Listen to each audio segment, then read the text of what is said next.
All About Relationships is an engaging, lighthearted, and practical show designed to help people improve their relationships in meaningful ways.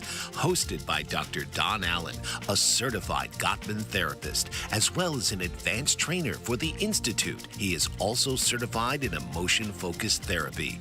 With over 40 years of experience in the field of psychotherapy, Dr. Allen is here to provide expert guidance on strengthening marriages, parent-child relationships, friendships, and more. Through insightful discussions, audience call-ins, and guest experts, viewers receive real-world strategies to enhance intimacy, communication, and overall relationship satisfaction. So now, please welcome the host of All About Relationships, Dr. Don Allen.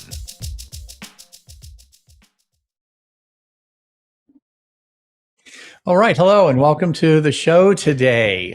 This is a good show. It's a little more in depth than what I've talked about in the past, so I hope you enjoy it. We talk about the good, the bad, and the ugly on my show, and some of this stuff can kind of careen into past ugly. So, want to make sure that we keep this hope based and also, keep things moving in a positive direction. So, hopefully, I'll do all that for you. Today's show is called Trust and the Foundations of Commitment. We've talked about trust, we've talked about commitment on the show, but sometimes relationships have fallen away because of inadequate repair, distancing, drift, some of the topics that I've talked about before. So, we're going to delve into a little bit more of relationships that kind of require bigger repair, but also with the real respect and understanding that sometimes repairing a relationship isn't always the best way. So we'll talk about all those things today. Tough show, but I think you'll enjoy it, and I think it's a necessary show. I was reading some articles that made me kind of go to this topic today. So I decided, okay, I'll address it. So I am Dr. Don Allen. This is all about relationships, working towards ideal marriage and loving, lasting relationships. So we're talking about trying to keep relationships loving and lasting today. So always try to keep that going. Well, I always ask, what have you done for your relationship today? And the good news is you're doing it now, but I hope you also will expound on that and do it in your own way and in your own fashion to solidify and make your relationship even more wonderful than it was yesterday. Okay. So here's some of my questions to ponder as we go into our show today. How do trust and commitment help couples weather temptation, conflict, and disappointment? Okay, well, now think of the relationship house on this because that's kind of our compass through, right? What makes us feel emotionally safe enough to fully trust and commit into a relationship? Where does that happen? Remember, I've talked about on past shows, we kind of start relationships with limerence, so that, gee, it's great to be alive feeling. But gradually, that's replaced by trust. And if all goes well, commitment. I always think of those old Apollo rockets back when we went to the moon for the first time. And, that first stage of the rocket really gets up into the atmosphere, but then the second one kicks in and goes into orbit. Well, that's kind of a good metaphor for this, right? The limerence falls away, but then we ignite the trust and commitment to propel us into a good relationship orbit, right? So, why do some couples grow closer during stress while others drift apart? We'll talk about some of those things today. Can broken trust truly be repaired? Is that even possible? And if it is, how does that happen? Um, and then for our thoughts today, how does that process look? Okay. How do honesty, reliability, and emotional responsiveness contribute to that long term security? I want to think about that as we go through our day today. And then my last kind of question to start off is, what does healthy trust and commitment even look like? So that's what we're going to talk about. So have to kind of walk down the path with me here as we go into our discussion section. I think what you'll find is many people have been affected by this, enough so that I'm doing a show on it, right? And again, uh, safety first. You know your relationship. I don't. So this isn't psychotherapy, it's education, but I have a lot of respect for you and you knowing your life. Hopefully, this is some suggestions that might help you use your good sense to navigate your own lives, right? Okay.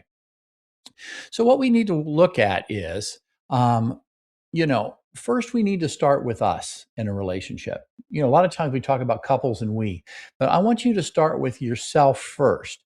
One of the things I've mentioned, when I and my wife ever get into conflict or a problem, when I settle down and when I get away from the conflict, I always say, what did I do wrong? What could I have done better? I always start with myself to seek to understand what went wrong. Okay. Now that isn't, to blame or shame. It's just to understand. So keep that in mind. Okay. So we're starting with you. Um, so the little bit I want to kind of start with is, my background and kind of what I do is attachment theory based. So what that means is we all should be securely attached from our childhoods. We all should have secure attachment with our primary figures, usually moms and dads. But somebody who's safe and anchoring. For some people, it might be a grandparent, right? But that secure attachment, the world is safe, and I can always rely on the main people to see me through. When that doesn't happen, as a symptom to compensate for that, we can become what we call anxiously attached or requiring a lot of reassurance and being insecure if we don't get it. But some people, what they do is they withdraw and they just don't really rely on people as much as they rely on themselves, but they don't reach out to connect. So these are a couple ways that can go wrong if we're not securely attached. In the extreme, we can have something that we in my field call dissociative connections, where you have a distortion, and that can be a problem. For a lot of people who have that, they get therapy, and we have really good metrics to help them, find their way to a better way of coping. Okay, so what I'm talking about, kind of keeping that in mind, is we're not going to go into attachment theory today. Okay. It's because this isn't to diagnose. This is to just be curious about how our styles are and how it may get in the way of trust and commitment. Right. So that's what we're going to be doing. So, one thing I talked about last week, and I always reinforce, go back to past shows because I build on those shows. But one of them here is Yuri Bronfenbrenner's work that I mentioned last week. And he has concentric circles where you're in the middle, and then think of a pebble on a pond and it undulates outward. As we go from that, we go to immediate family, then community, like our schools, then our cities, our states, and it keeps going out. But at the very end ripple, the one at the very end, what we have is overarching belief systems. And this is really important for us today because a lot of our belief systems have been founded in our experiences in our life, also charged with our own biological predisposition. But we're all affected by this, in my opinion. So we want to pay attention to what our outside beliefs are. Okay. It is interesting because what's happened is we've become a very sophisticated society. And with that, what we have is a lot of science going into what we watch in constant media. I'm sure you've probably seen on the news, how does media shape our opinions? I've seen where people start to get upset or concerned about the influence of big companies and how they may be influencing us, anything to buy something, to just overarching belief systems. Sometimes you'll see things on the news about how colleges are educating people, or how the schools educate people. And what about those cell phones and how are they shaping folks? All of these things kind of are on the news. But the point is that can affect us. And as I always say, if you don't think for yourself, other people can think for you. So you want to be very careful with that. Okay. So one of the things that we want to look at is how they permeate society. I have a fun one that I just kind of wanted to share with you. I don't know much about basketball. I've never really been big on basketball. I'm only 5'9". And let's say somebody's talking to me about basketball. Well, let's say I watched a sports show and they gave opinions about what's going on in basketball. Well, I might use theirs, or they may come back to me with what they heard. Now, again, those aren't necessarily our opinions, but we've absorbed them from the media. This can be with anything, politics. It can be with buying something at the store. So we want to look at how the world is shaping us. Okay. So let's get back to what I talked about at the beginning. How are those influences shaping you and shaping your relations closest to you, whether it have been growing up, how the world influences us, how we've had disappointment in people? I remember I read a really good book by Malcolm Gladwell. I really like Malcolm. and his books. And one of the things he talked about is, do we default to positive or do we default to negative? Meaning, do we generally see people as good and we kind of assume they're good, or do we have to watch everybody because I know they're out to get me? So, those kind of attitudes and stuff are part of our consciousness in the world, generally speaking. So we want to kind of know and be curious about how we look at this as we begin to relate to our topic today in terms of how to stay close to people or how to stay distant from people. Okay. So, one thing I want to talk about with that I think is very important is we can hold two truths with this. And I just want to kind of put them both out there. Okay. So, in some relationships with some families or some, ways of being close to people, um, they're genuinely unsafe. They're abusive, they're manipulative, they chronically violate boundaries. And in those situations, distance might be necessary, right? I mean, I hope we can all agree with that. And sometimes those distances may be temporary and sometimes they may be permanent. But that is a reality in our world. But another truth is a very large number of estrangement relationships can arise from accumulated hurt, rigidity, pride, being flooded, using too many horsemen, unresolved disappointments, and unresolved ways of connecting. So no matter what we do, we just keep going into negativity, right? It can be over ideologies. It can be over loyalty conflicts, past divorce dynamics. I hear that one often. Poor repair skills. Okay, some of these things can happen, and it kind of will presuppose true danger. The question is, which is it, right? And this can even be in a gray area. So, and as we look at this, we want to tread very softly. The other thing I want to talk about is some people truly believe family at all costs. No matter what happens, no matter what the situation, we're family, we stay family. Some people believe that.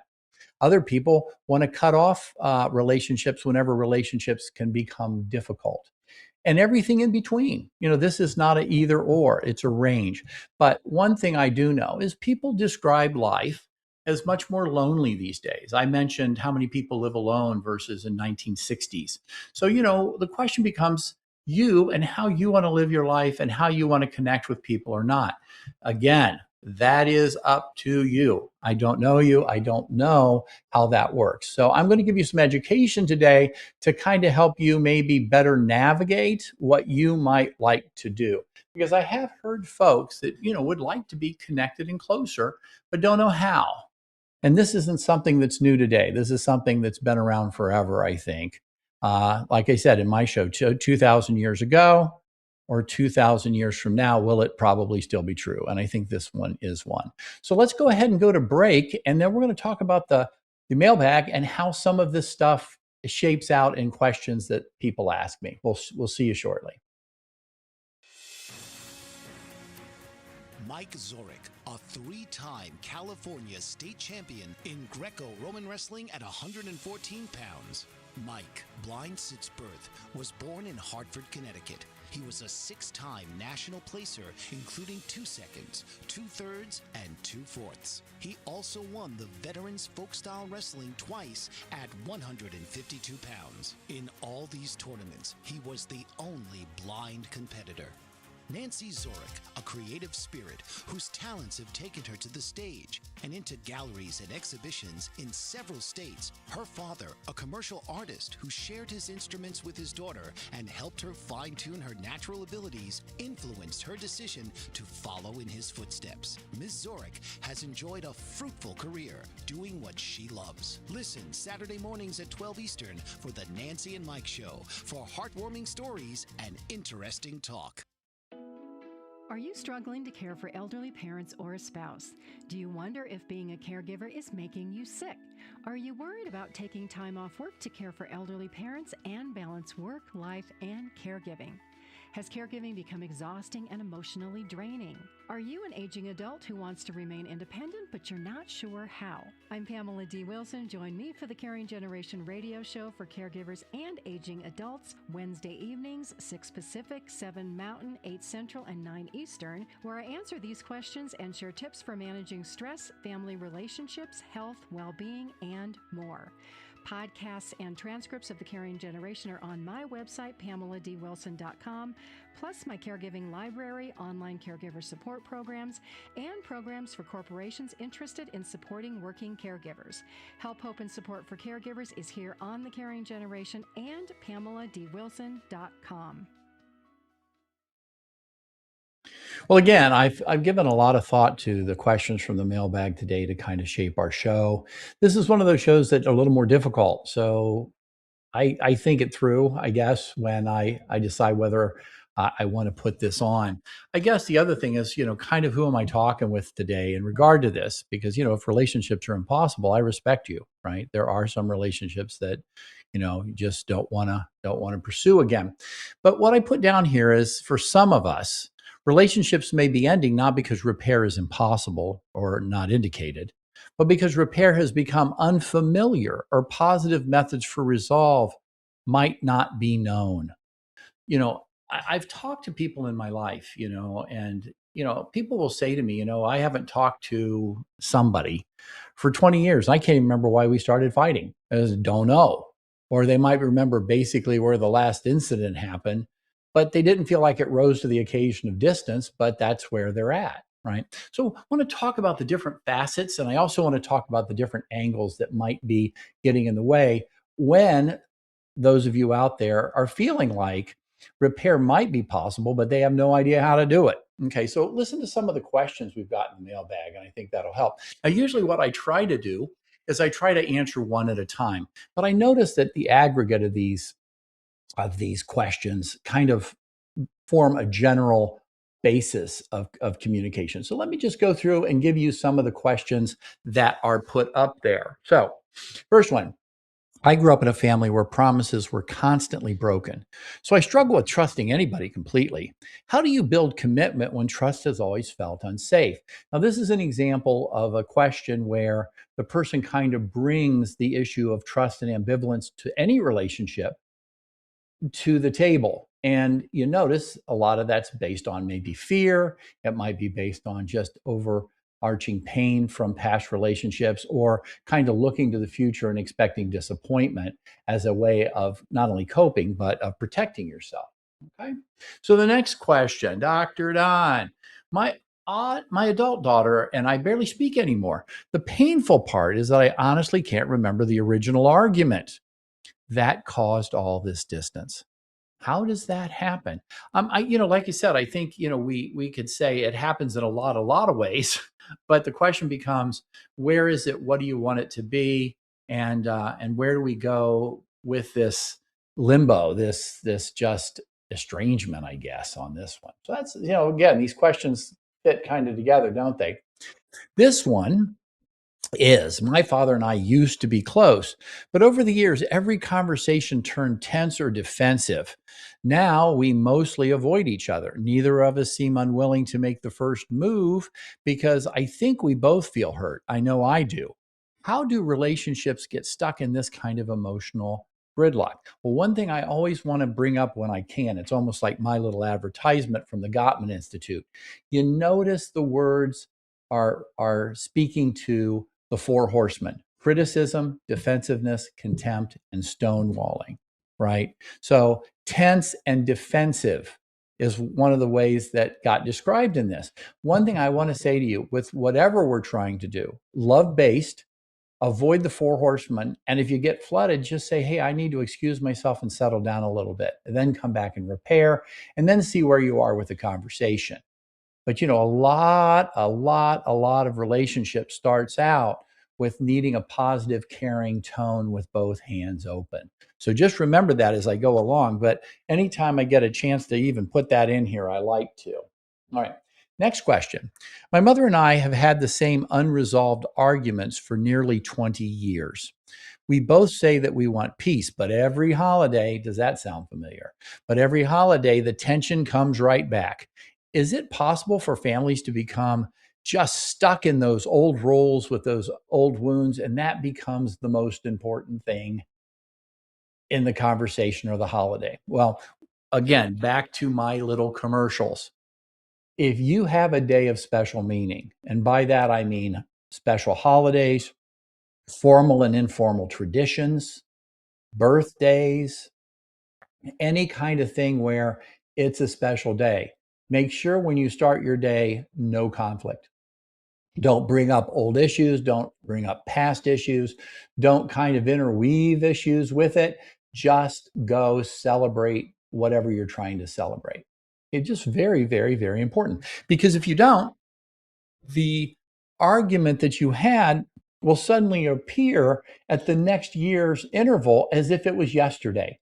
So if it was a birthday, next year's birthday, oh yeah, I remember last year when we started fighting about, people remember things on days of special meaning. So always have a truce, always be positive and upbeat. Remember the Gottman, 5 positive to 1 negative, and just talk about non-inflammatory issues. You don't have to talk politics. If your favorite team got beat in the Super Bowl, you don't have to rub it in, or somebody doesn't have to rub it in for you. Just go with the positive and see that as a priority. All right, let's look a little bit more here. Again, Dr. Don, sometimes I wonder whether my family actually remembers the good years anymore. It feels like one painful season rewrote the entire history of our relationship. In other words, one big thing dominates everything, right? Why do negative experiences become so much stronger than decades of love? Well, the impact, regardless of intention, can really set the stage, especially if it's something that is a really strong belief system for somebody. If somebody really stands on it.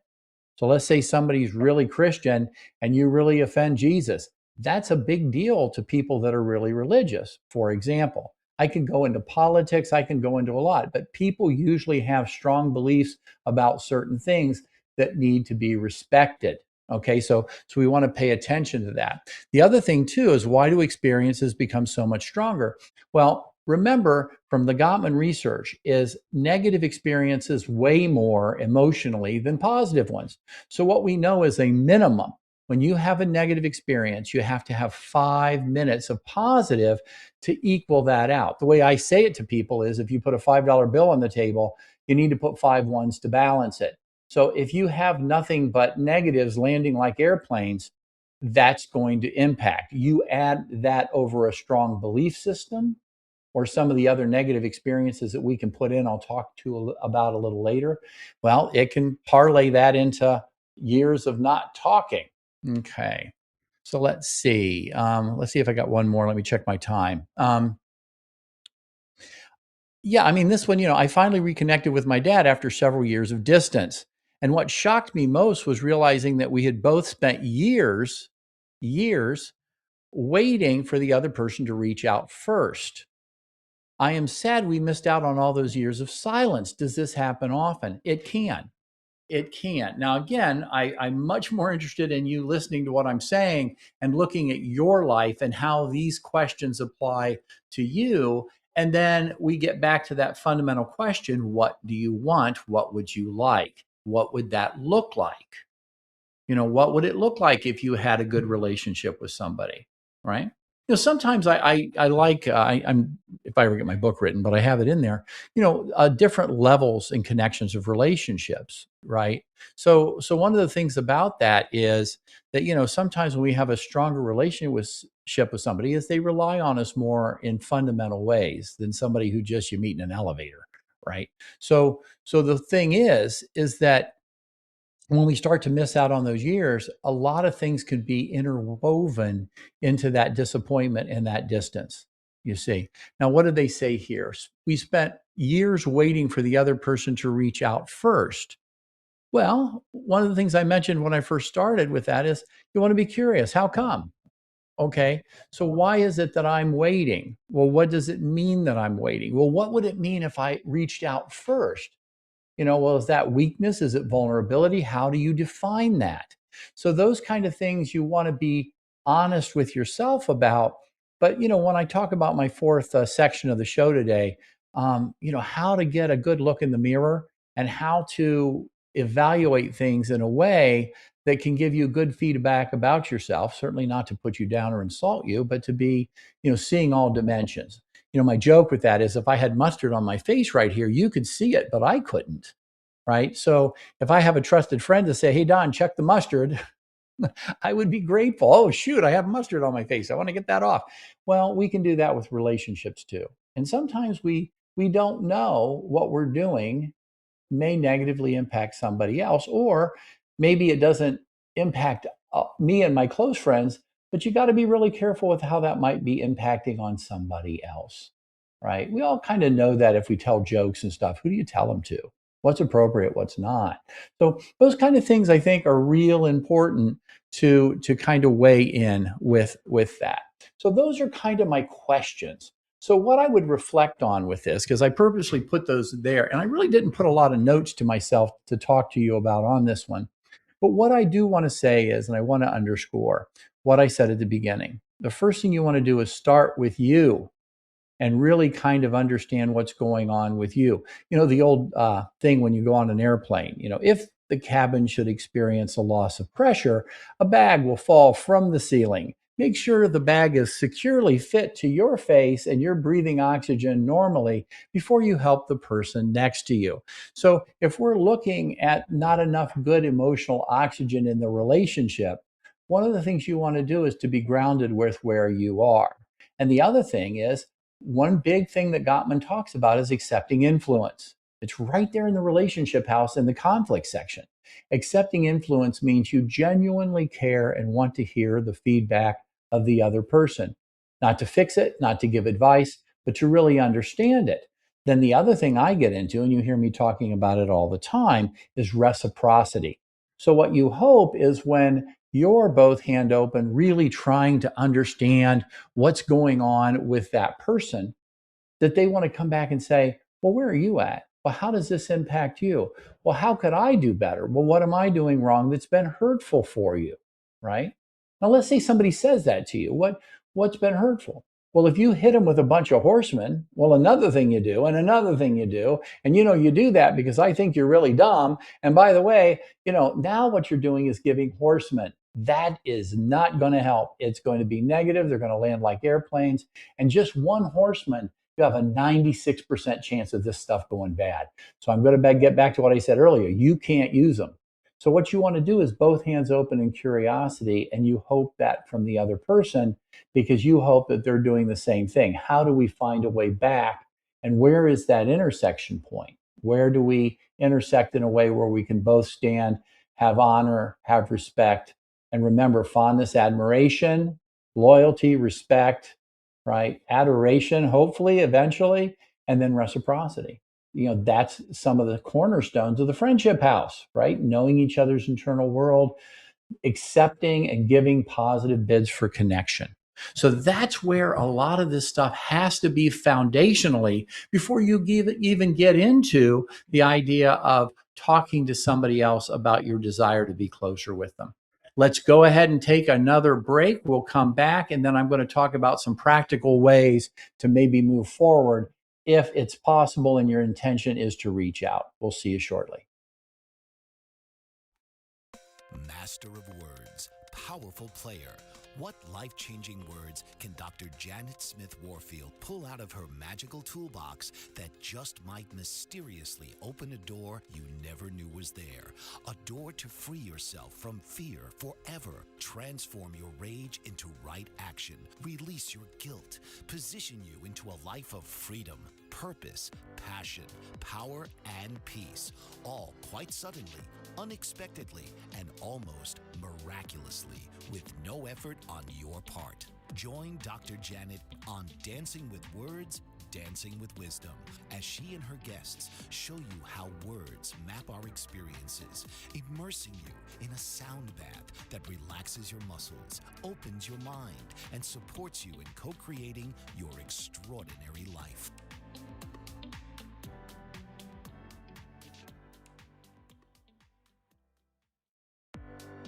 Author, radio show host, and coach John M. Hawkins reveals strategies to help gain perspective, build confidence, find clarity, achieve goals. John M. Hawkins' new book, Coached to Greatness: Unlock Your Full Potential with Limitless Growth, published by iUniverse.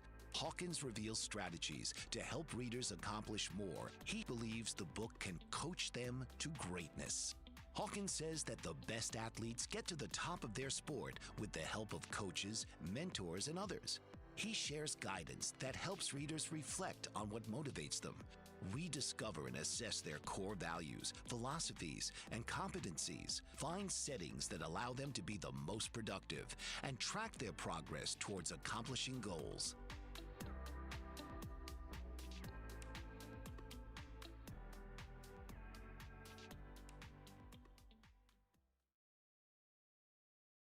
All right, we're back. And now we're going to look at some practical tips that might guide you or help you in your particular situation if you want to have better successful outcomes with relationships in your life.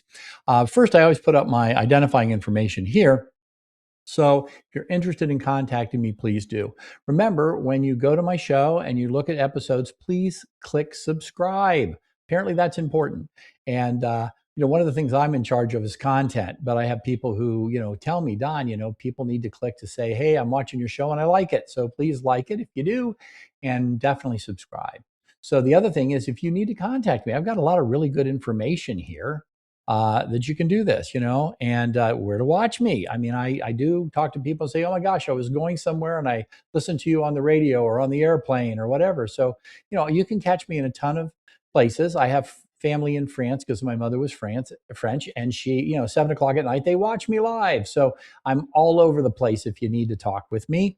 And the other thing too is if you want to talk about, hey, do a show on this or do a show on that, or here's a question I have from the mailbag, chances are if you ask it, there's a ton of people that want to know it too. So we're all in this together and we're all trying to make better love-based relationships. And that's what the purpose of my show is. So let's do it together. Give me some good feedback.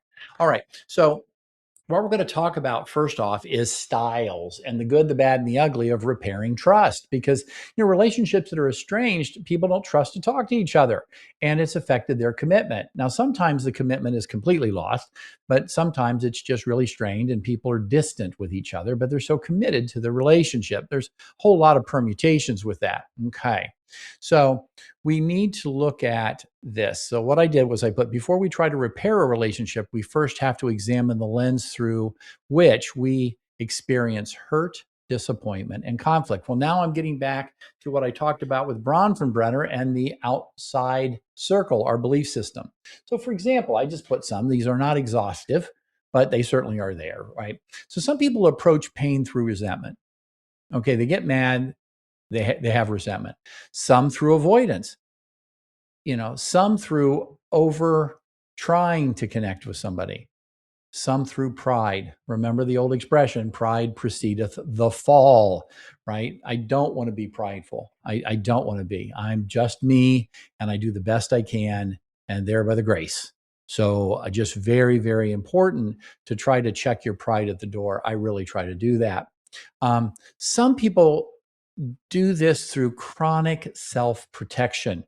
I've often said sometimes we can be so worried about being cheated that we cheat ourselves, right? We cheat ourselves out of relationships, opportunities, and stuff like that. So, there's risk involved in life, but we also want to really make sure that we think it through and we talk to people we trust, and, then life happens to us, right?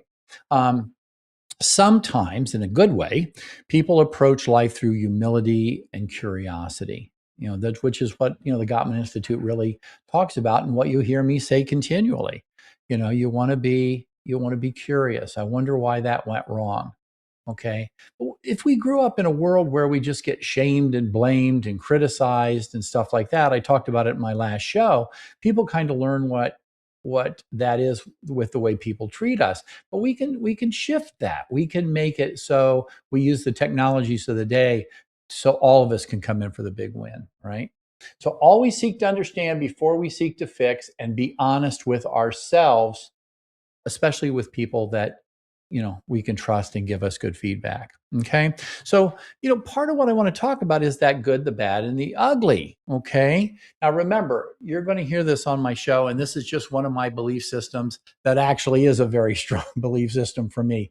And that is, we should be love-based, not hate-based. We should look for the best in people, and we should try to stay in a way that's loving if we can.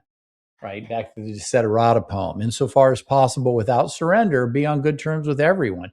Well, that's kind of my compass that I steer by. It may not be yours, and that's fine. I really respect you and the way you think too. But when you start to want to repair a relationship or you want to be connected with somebody, am I seeking healing or am I seeking a victory? Do I want to win? You mess with a bull, you get the horns. I'm going to win. I'm going to beat you. Is that it? Or do you want to seek healing and connection?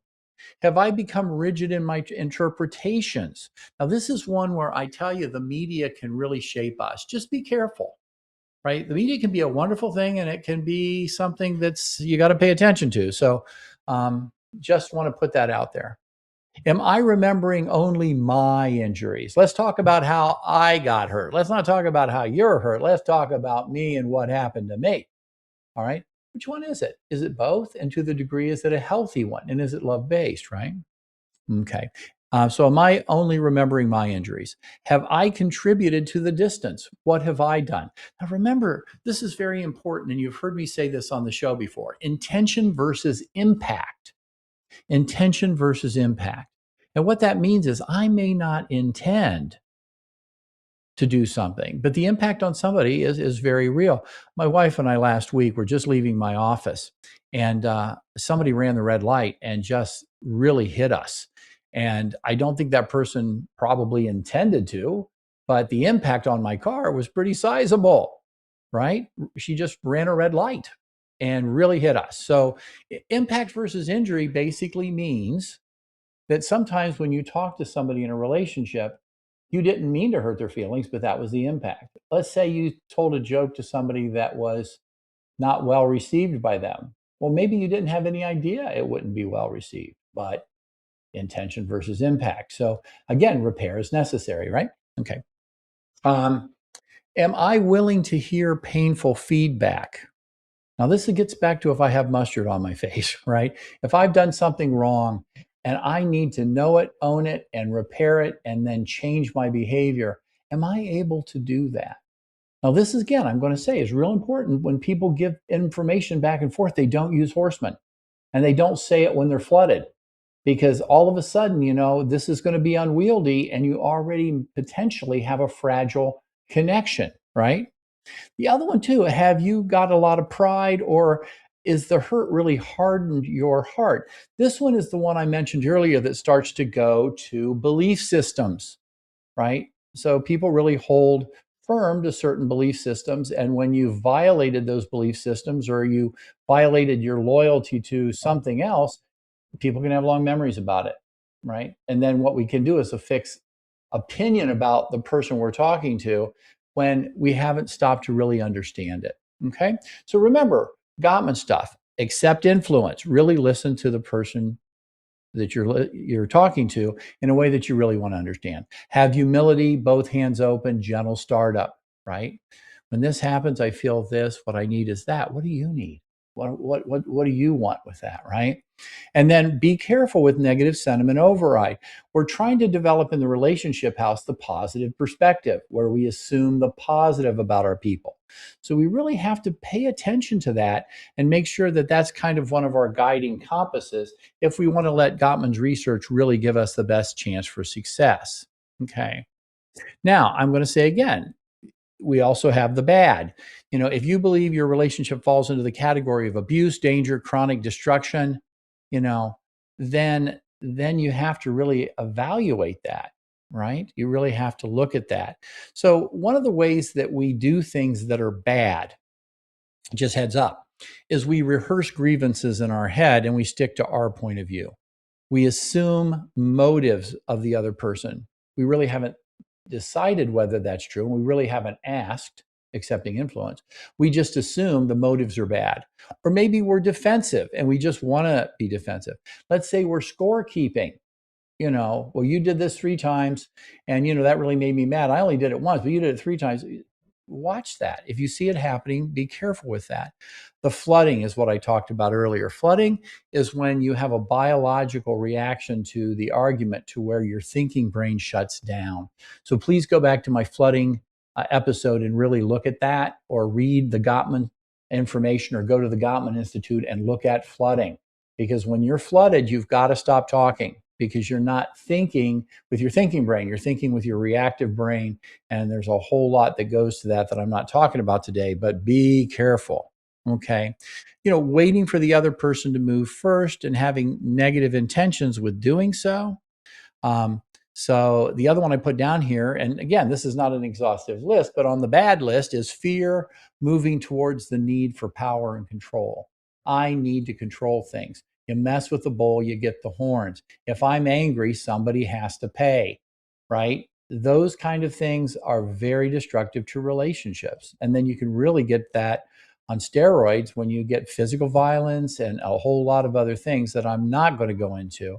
But back to these types of things really move people into the category of should I even be friends in the first place, and should I even reach out and talk to people? So just look at that. We've got to watch abuse, coercion, chronic humiliation, violence, wow, manipulation, severe addiction without accountability, and repeated betrayals without repair. These are some of the things that, when people are saying, hey, I can't repair a relationship, some of those have been in the equation. And, can that be repairable? First thing is don't do any of them. Don't do them. Just make that part of your code, that part of your operating system, that I don't do that. So if I really want to get to the point where I'm screaming and telling somebody else, you're probably flooded, go settle down. Okay, go settle down. So we need to look at that. Now, let's say you're not seeing it. Well, that's when you get to a trusted friend, right? And then we begin to look at that. Okay, so let's take that and put it aside. Let me check my time. And the other thing I want to talk about is, let's say all systems are go, those destructive things aren't present, and that you would like to reach out. One of the things that I am suggesting, this is just a suggestion, it's not a recommendation, it's not advice, just a suggestion, is keep the first reach simple. You want to reach a point where you're approaching with both hands open and inviting them to do it. Okay, the next thing, you do not need to discuss everything. We do not have to put it on the table and it looks like a summit between two nations. That's not what we want. But what we do want to do is we want to put that out there in a gentle way that invites it's safe to talk. So I put one down here. This is just one, but you better. I've been thinking about us and all of our good times. It makes me recall all of the great times that I've experienced just by being around you. I miss you. I hope you're doing well. And if you'd like to reach back, I'd like to reach out and talk when and if you're ready and on your terms. Just want to put it out there and just see where we're at together. And if you notice, it's friendship based. Just want to know. Now, let's say that person reaches out and says, I kind of would like to do that. Okay. Well, now what you want to do is emphasize curiosity over certainty and strong opinions, listening over persecuting. And remember Gottman's secret method in masters marriage relationships, which is small things often repeated, small things positive. Remember, keep 5 to 1. Good relationships is probably 20 minutes to 1, but you got to at least have 5 positives to 1 negative. So this is where, you really want to do that. Now, reaching out does involve risk. And what I mean by that is that you might reach out to somebody and they don't want to reach back. Okay. So if that door stays closed, you can always respond by leaving the door open for future opportunities. Well, I'm sorry you don't want to talk right now, but you know what? I want to leave the door open. If you have a change of mind or a change of heart, I would love to have this conversation with you, and then leave it be. And then you might want to try it again in a half a year or something like that. I don't know, but something that you kind of feel good about. I want to mention just something, and then we're going to go to our last break. When you talk to people who are trying to achieve sobriety through the 12-step program and Alcoholics Anonymous, the 4th step is something called make amends. And what that is that when you're strong enough in your sobriety, you want to reach out to people that you've caused harm through, your drinking and your bad behavior when you're drinking.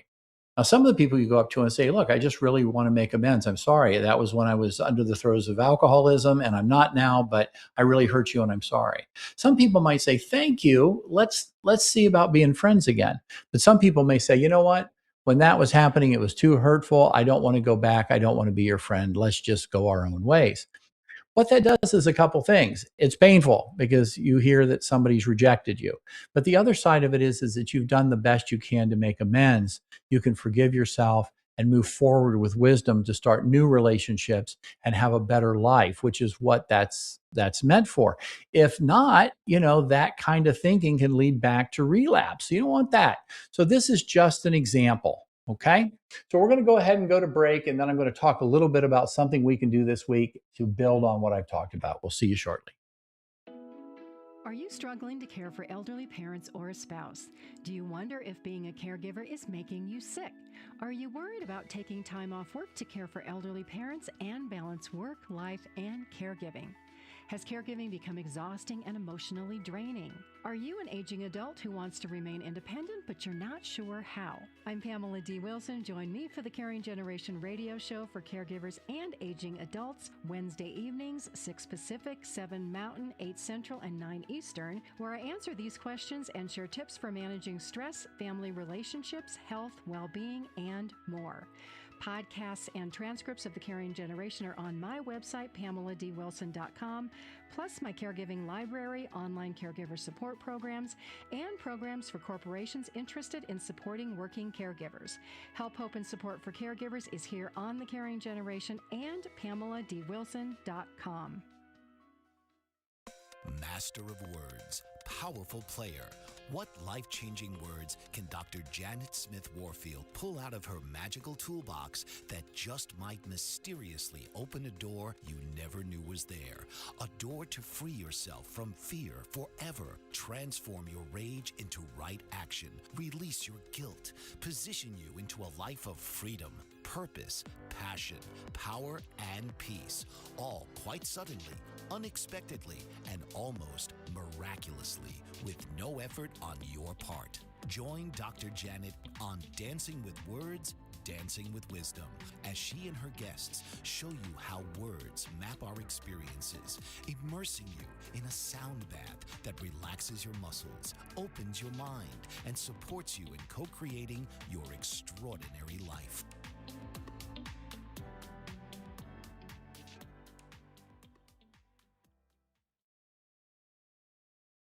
All right. Well, now it's time for our interesting exercise or fun exercise or thing to do during the week before you see me next week. Okay. So this one's kind of a unique one. What I want you to do is I want to have an opportunity for you to meet with someone. Now, this could be your special person, right? But it could also be somebody who you really trust and cares about you and is willing to be honest with you. Okay. So it's very, very important. Sometimes that's your person, but maybe you're kind of having trouble with your person. I don't know. But somebody that you can trust. Let's take it away from these kind of relationships. Let's say you were in a relationship with a job and you were fired or dismissed. You might want to go back to a person that you really trust in the job world and say, hey, can I process this out with you? Because I don't want to lose another job again. But you'd want somebody that could be honest with you so that they can help you so that you achieve a skill level that's better to keep, your future job. So in that spirit, find somebody. Okay. And it could be your person. It could be a family member. It could be a best friend. It could be clergy. It could be an old boss that you really like that you can talk to still. Anything like that. Okay.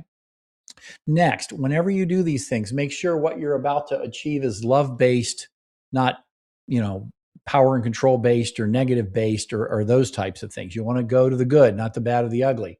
Okay. So one thing I want you to do is start by talking about in that relationship is who you're talking to and what you're trying to achieve, love-based or not. Okay, so now we're talking about the person that you eventually want to try to reach out and connect with. Okay, next, I've told you, but I'm going to say it again, avoid using the horseman, avoid responding in a way that you are explaining or defending. Be really careful with that because it's already very fragile, right?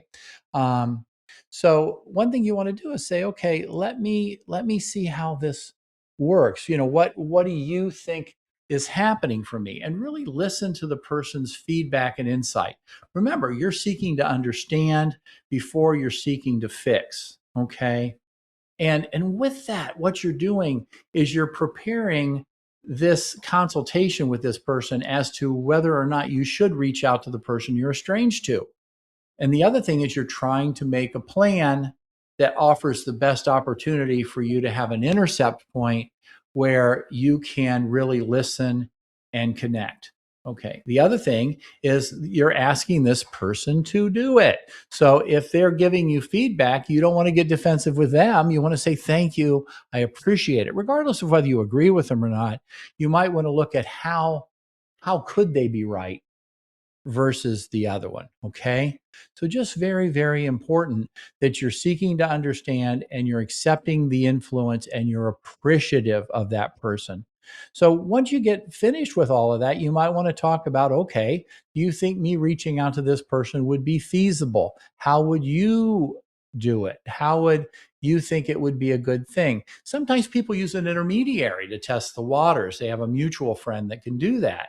Well, I don't know how that's going to be with you and your relationships, but these might be good ways of reaching out in a positive way. The other thing too is celebrate the past relationship that was good. Oh my gosh, I remember all those wonderful things about you. I remember how proud I was when you did this or you did that. And oh my gosh, remember that one time we laughed so hard. And I still remember those days. That was amazing. Just all of that positivity can really talk about, creating a new policy and a new way of being. Now, again, sometimes these relationships, if you can repair them, become 2.0. We need to move into a different relationship. And some of them may be good friendships, but they may not be or may never be as deep as they were. Other thing I'll say is sometimes relationships have a shelf life. Sometimes we go through life and what was great when we were younger doesn't really apply to us anymore for a lot of reasons. It doesn't have to be negative or bad, but people move on. And when that happens, it can be very sad and lonely because you really miss what that relationship was. But that's all part of that evaluation and using your support networks to keep you buoyant and connected and remind you in the here and now that you have people that care about you or love you, right? Those things are very important. Some of those are in a professional capacity. So the loving occurs in a professional context with good boundaries, but nonetheless, people can, really have that fondness and admiration for you. I'm Dr. Don Allen. This is all about relationships, working towards ideal marriages and loving, lasting relationships. Join me next week, 1:00 Eastern time. We'll have a new episode. Please feel free to give me feedback. Always enjoy it. Go out and see if some of this works for you. And always remember, safety first and you know you best. We'll catch you on the next episode. Thank you. While All About Relationships is educational and entertaining, it is not a substitute for therapy, counseling, or professional advice, but an informative space for learning and growth. So tune in each week for an engaging and reliable approach to your relationships, ensuring viewers with practical tools to create deeper connections in their daily lives.